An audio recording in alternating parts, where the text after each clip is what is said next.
아파트 단지 안에서 크게 다쳤는데 관리사무소에서 개인 부주의로 다친 건 보험 접수해 줄 수 없다. 이렇게 얘기를 한다면 어떻게 해야 될까요? 그냥 넘어가지 마시고 오늘 영상에서 말씀드릴 부분들 꼭 확인해 보세요. 확실한 보상 정보 바로 시작해 보겠습니다. 보도블록이 튀어나온 것에 발이 걸려서 넘어졌는데 아파트에서 개인 부주의로 넘어진 게 아니냐라는 식으로 나오는 경우가 많습니다. 여기서 우리가 생각해야 될 건 당연히 개인 부주의 일부 있죠. 왜냐면 그 사고 장소를 지나가는 사람이 100명이면 100명 다 넘어지는 건 아니기 때문에 내가 부주의한 책임도 분명히 있는 거 맞습니다. 그런데 단순히 내 부주의가 있다는 사실만으로 보험을 접수해주지 않는 게 말이 될까요? 내 부주의가 있다는 사실이 아파트 측에 아무 책임도 없다는 사실과 동일시될 수는 없습니다.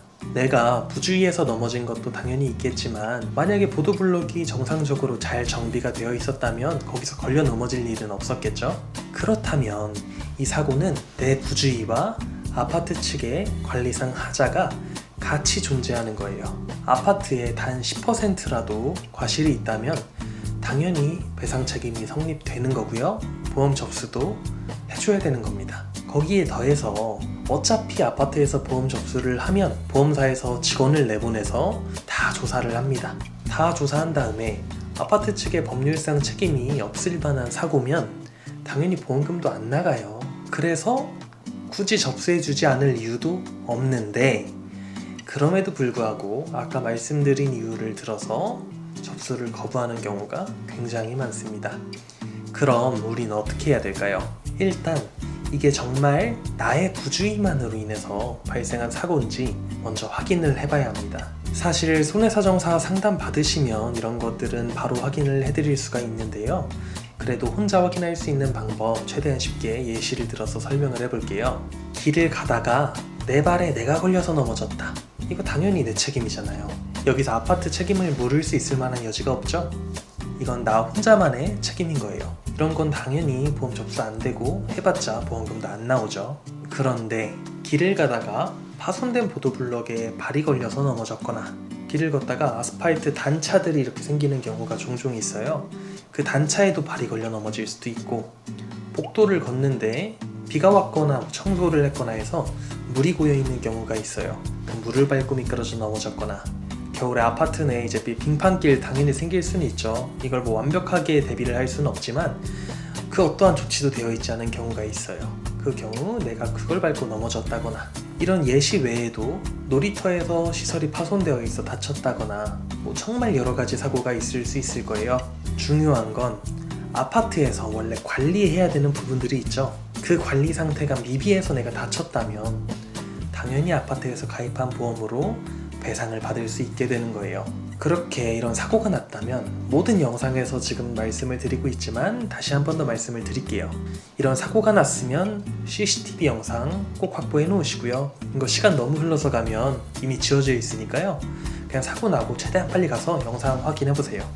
확인해 보시고 영상 달라고 하시고 못 주겠다고 하면 최소한 보관은 해놓으라고 정확히 얘기해 놓으시고요. 그리고 병원에도 내가 이렇게 아파트에서 다쳤다 이런 내용 꼭 말씀하시고 치료받으시고요.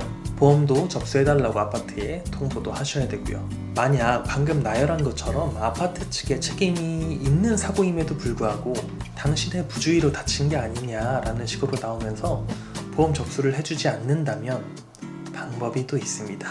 우선 우리 아파트가 가입한 보험이 어느 보험사인지를 먼저 확인을 해보셔야 돼요. 관리사무소 내에 증권이 배치되어 있을 수도 있고요. 혹은 요즘 아파트에 단톡방 다 만들어져 있잖아요. 그 단톡방에 물어보시면 알고 있는 분 한 분쯤은 분명 계실 거예요. 그렇게 보험사를 확인하시고 또 치료받은 병원에서 뭐 영수증이랑 조진 차트랑 진단서 끊읍시다. 그거를 받으셔가지고 보험사에 피해자가 직접 제출하는 거예요. 이걸 피해자 직접 청구권이라고 하는데요. 이건 피해자의 권리니까요. 아파트에서 보험 접수를 끝까지 거부한다면 이런 식으로 보험을 접수하는 방법도 있습니다. 위에 나열한 아파트에 책임이 있는 사고가 발생하면 오늘 영상 꼭 기억해 두셨다가 잘 활용하셨으면 좋겠고요. 만약 골절 같은 것들로 인해서 수술하거나 수술을 하지 않았더라도 크게 다치신 분들이 있어요. 막 전치 8주 이상 나오는 이런 분들 같은 경우는 손해사정사 선임을 꼭 고려해 보시는 게 사실 제일 마음 편합니다.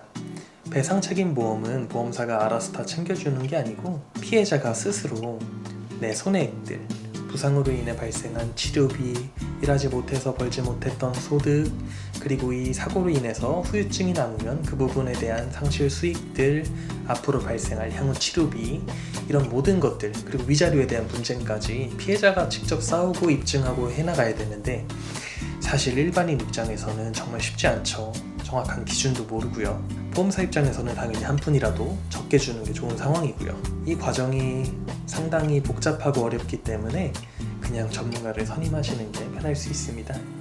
만약에 전문가의 도움이 필요하시다면 아래 고정 댓글 링크 확인해서 편하게 연락 주시면 무료 상담 도와드리고 있으니까요. 참고해 주시고요. 오늘도 확실한 보상 정보 확보해 가셨다면 구독과 좋아요 부탁드리고요.